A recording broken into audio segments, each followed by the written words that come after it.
కూర్చో ఫస్ట్. నీకు పడాల్సిన కోటింగ్ పడుతుంది, నువ్వు కంగారు పడకు.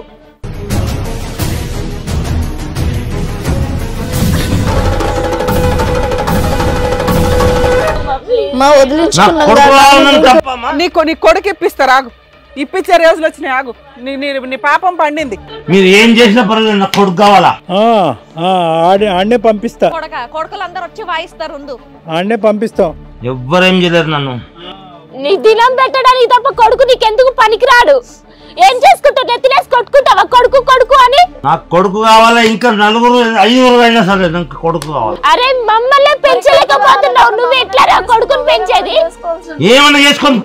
ఏం చేసుకుంటావురా కొడుకుని? ఆడపిల్లల్ని చూసుకోనికి చేత కాదు నీకు?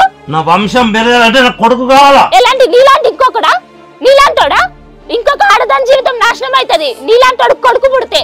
ఆ దేవుడు అందుకే నిన్ను చూసే నీకు కొడుకులు ఇవ్వలేదు. దరిద్రుడు అసలు.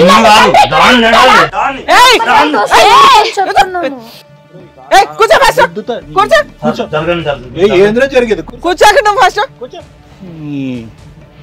ఇదే టార్చర్ మేడం, ఇంట్లో కూడా ఇదే టార్చర్. మేము లేనప్పుడే చూస్తాడు మా అమ్మని కొట్టడానికి, మేము ఉన్నప్పుడు మళ్ళీ టచ్ చేయడు. ఇక్కడ మేము ఇంత మంది ఉంటేనే అతను అట్లా బిహేవ్ చేస్తున్నాడు.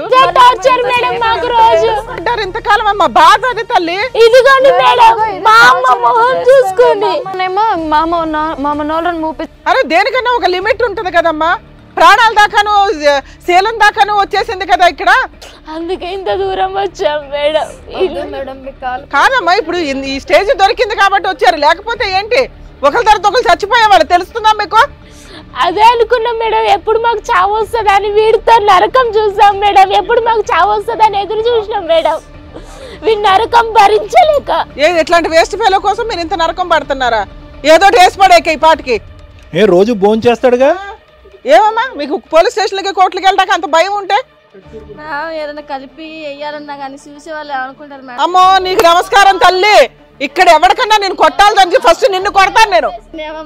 లేదు మేడం, ఇంట్లో కొట్లాట్లు అయినప్పుడల్లా బయటికి పోయి చెప్పేది అదే. మా ఇంటికి వాడొచ్చాడు వీడొచ్చాడు అందుకే కొట్లాట్లు అవుతున్నాయి, అందుకే దాన్ని కొడుతున్నాను.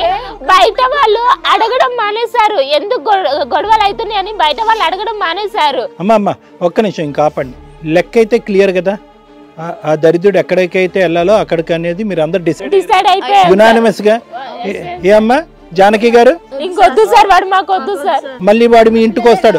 ఇప్పుడు మత్తు దిగాక విను జానకి, నువ్వు ఇక్కడ ట్రాన్స్ఫర్మేషన్ మార్పు అంటే ఎవరికి రావాలో వాళ్ళు ప్రధానంగా వాడికి రావాలో, వాడికి జైల్లోకి వెళ్ళాక వస్తుందో జైలు బయట వస్తుందో మనకు తెలియదు, కానీ ప్రధానంగా మార్పు నీలో రావాలి. రేపొద్దు ఇప్పుడు తాగొచ్చినటువంటి మత్తులో ఇలా ప్రవర్తించినటువంటి భర్తను నువ్వు తాగకుండా ఎలా ప్రవర్తించాడు అనేది 24 సంవత్సరాల పాటు చూశాడు.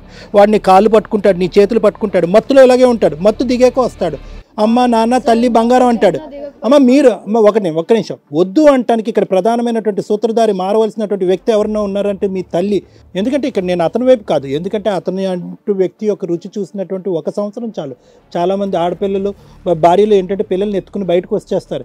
మీ అమ్మ 24 సంవత్సరాల పాటు చేయలేదు. ఈరోజు ఇదంతా ఈ సన్నివేశం అంతా ఏదైతే మా కళ్ళెదురుగుంటా జరిగిందో ఈ సన్నివేశం మీ ఇంట్లో చాలా సందర్భాల్లో చాలాసార్లు జరిగింది. ఏది మీ అమ్మ బయటకు వచ్చిందా? రాలేదే. అంటే ఇప్పుడు వచ్చినటువంటి మార్పు మీ అమ్మ 24 సంవత్సరాల తర్వాత వచ్చినటువంటి మార్పు మేము నమ్మగలమా? అందుకే ఇందాకటి నుంచి నేను అంటున్నాను, మీ అయ్యను కాదు ఇక్కడ మార్చడం, మీ అమ్మను మార్చాలి, మీ అమ్మని జీవితాంతం మార్చాలి. ఏమని మార్చాలి అంటే కనుక ఇంకో ఫార్ము ఇంకో షేప్లో వచ్చేటటువంటి మీ తండ్రిని ససేమిరా తన భర్తను నో అని చెప్పి మొహం మీద తలిపేసేటటువంటి విధంగా ఎల్లకాలం ఉండేటట్టు. ఎందుకంటే కనుక రేపొద్దున మీ అమ్మ తలూపింది అనుకో, అతను వచ్చి మీ అమ్మను మార్చాడు అనుకో, మీ అమ్మ మీ ముగ్గురిని మార్చేస్తుంది. సో నేను ఇక్కడ ఏంటంటే డబుల్ షీల్డ్ తీసుకుంటున్నాను, 2 బౌండరీస్ తీసుకుంటున్నాను. ఏ మీ అమ్మ మారకూడదు, బి ఒకప్పుడు మీ అమ్మ మారి అదే ప్రపంచం కావాలి అని అనుకున్నా మీరు మారకూడదు. లేదు సార్, అవ్వదు సార్. అది అర్థమైందమ్మా జానకి. నేను ఈ రోజు గురించి మాట్లాడట్లేదు, ఇందాకటి నుంచి నేను ఈ సన్నివేశం చూశాను కదా, ఇది ఒక 100 సార్లు 1000 సార్లు మీ ఇంట్లో జరిగి ఉంటుంది. జరగలేదా ఈ కొట్లాట్లు? ఈ అడుక్కు తిను. అరే బాయ్ నీకు తిండి పెట్టిస్తాం, ఆగండి. గొయ్యుంది నుయ్యుంది, ఒక ఏసీ రూము, రోజు పని చేసుకోవడానికి పని, టైంకి ఒక 20 మంది మీ చుట్టూ సెక్యూరిటీ అన్ని రేపు మార్నింగ్ నుంచి మీకు ప్రొవైడ్ చేస్తాం, కంగారు పడకండి బాబు. గొయ్యుంది నుయ్యుంది ఉరుతాడుంది కత్తుంది, ఏది కావాలంటే అది నీ ఇష్టం. నువ్వు ఎలా చచ్చిపోవాలంటే అలాగా. ఈసారి నాన్నని ఇంట్లోకి రమ్మనేదట్టయితే మా ముగ్గురికి ఇంత విషయం ఇచ్చే మేము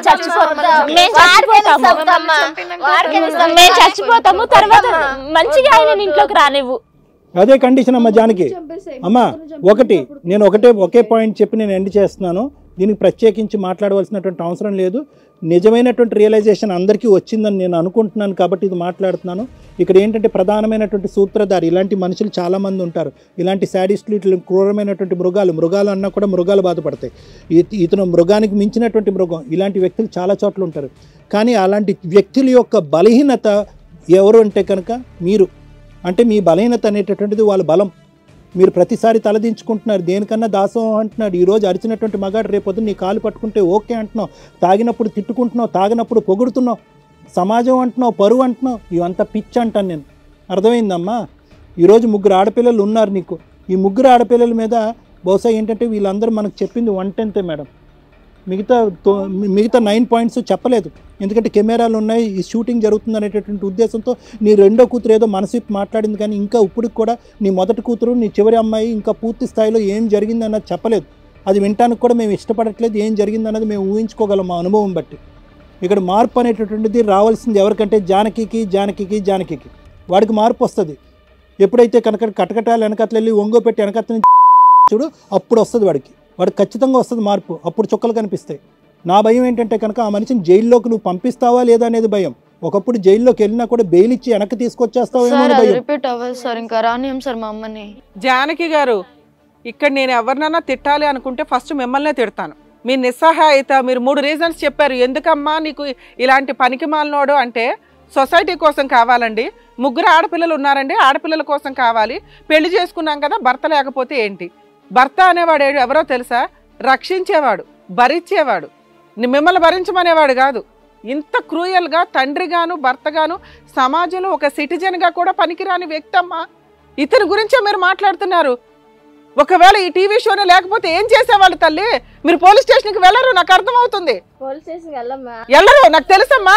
అసలు ఈ రోజు నువ్వు మాట ఇవ్వకపోతే ఈ కేసు ప్రొసీడింగ్స్ ఎప్పటికీ కంక్లూడ్ అవ్వదు. ఏం చేద్దామో చెప్పు. ఎందుకు మేము బతలాడడం ఏంటి తల్లి? 3 పిల్లలు నువ్వు కన్నావు, కాపాడుకోవాలి కదా. నీ నిస్సహాయత ఈ రోజున వాళ్ళకి సమాజం అంటే భయం వేస్తుంది, మగ పిల్లలంటే భయం వేస్తుంది. ధైర్యం లేక ఇంకోటి అబ్బాయి అనేటటువంటిది కూడా ఒక డ్రామా. గుర్తుపెట్టుకోండి, ఇక్కడ అబ్బాయి అనేటటువంటిది ఒక డ్రామా. ఏదైతే మీ 3 మీ 4 ఏదైతే తీసుకురాలేరో తేలేరో అది మీ చేతి తెప్పించేటటువంటి ప్రయత్నం ద్వారా మీ మీద పెట్టేటటువంటి హింసే. నిజంగా కొడుకు పుడితే కనుక వాడిని ఎంత పెద్ద రాక్షసుడు చేస్తాడు ఈ మనిషిని చూస్తే మనకు అర్థం. నిజంగా కొడుకే అయి ఉంటే, నువ్వు ఫస్ట్ కొడుకువో, రెండో కొడుకో, మూడో కొడుకు, ఎవరన్నా ఒక కొడుకు అయి ఉంటే వాళ్ళే నరికేసేవాళ్ళు ఈ పాటికి. మీరు ఆడపిల్లలు అయ్యి మీ అమ్మ సైకలాజికల్గా మిమ్మల్ని పీక్కు తినేసి తండ్రి ఉండాలి. ఈడ తండ్రి పాత్రగా అర్హత ఉందా అసలు అతనికి? ఇన్ని చెప్తున్నారు, నాకు వంశం కావాలి, నాకు కొడుకు కావాలి. ఇది 3 అంతస్తుల బిల్డింగ్ ముందు వెళ్ళి దుంకు, అప్పుడు ఆడే వస్తాడు ఆటోమేటిక్గా. జానకి గారు, మేము ఇప్పుడు పోలీసులకు కాల్ చేస్తున్నాం. మీరు ఈ కేసులో ఆల్రెడీ వాళ్ళకి ఇన్ఫార్మ్ చేసాం. మేము ఆల్రెడీ ఇప్పుడు కాల్ తీసుకుంటాం సిఐది. పోలీసులకి హ్యాండ్ ఓవర్ చేసిన తర్వాత మిగతాది కేసు కంటిన్యూ చేయడానికి. కూర్చో, నువ్వు మా అమ్మ దగ్గరికి రావద్దు. కూర్చో. మీ ఆయన ఎదవ డ్రామాలు. ఇప్పుడు తాగున్నాడా తాగలేడని కదమ్మా, అన్నీ తెలిసే చేస్తున్నాడు ఇతను. తాగిలేని సందర్భంలో కూడా ఇంట్లో చాలా క్రైమ్ జరిగింది. నువ్వు ఇంక ఈ రోజు నుంచి ఇతను లేడు అని బతుకు. అమ్మ, ఏ సమాజం నీ గురించి మాట్లాడట్లేదు తల్లి. ఏ సమాజం నీకు వచ్చి తిండి పెట్టట్లా. సమాజంలో బతకాలంటే సమాజానికి తగ్గ రెస్పెక్ట్ ఇవ్వాలిగా. ఇప్పుడు సమాజం తరపున మేము చెప్తున్నాం, ఇలాంటి తండ్రిని ఇలాంటి భర్తని భరించొద్దు. అర్థమవుతుందా? నువ్వు సమాజానికి రెస్పెక్ట్ ఇస్తావుగా, ఆ రెస్పెక్ట్ తోనే చెప్తున్నావు. ఇతను జైల్లో ఉండాలి. ఏ సందర్భంలో అన్నా జైల్లో ఎవరైనా వాళ్ళు తెలిసిన వాళ్ళు ఎవరైనా బెయిల్ ఇప్పించిన భవిష్యత్తులో నాకు తెలిసి ఇట్లాంటి వ్యక్తికి బెయిల్ ఇవ్వరు. ఇప్పుడప్పుడే బెయిల్ వచ్చే కేసు కూడా కాదు.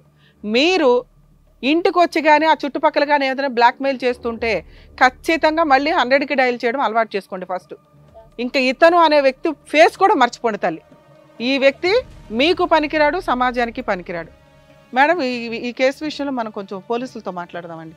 డైరెక్ట్గా పోలీసులు వస్తేనే హ్యాండ్ ఓవర్ చేయడం. ఎందుకంటే వాళ్ళని వదిలించడం అనేది ఖచ్చితంగా కేసు రిజిస్టర్ చేయాలి.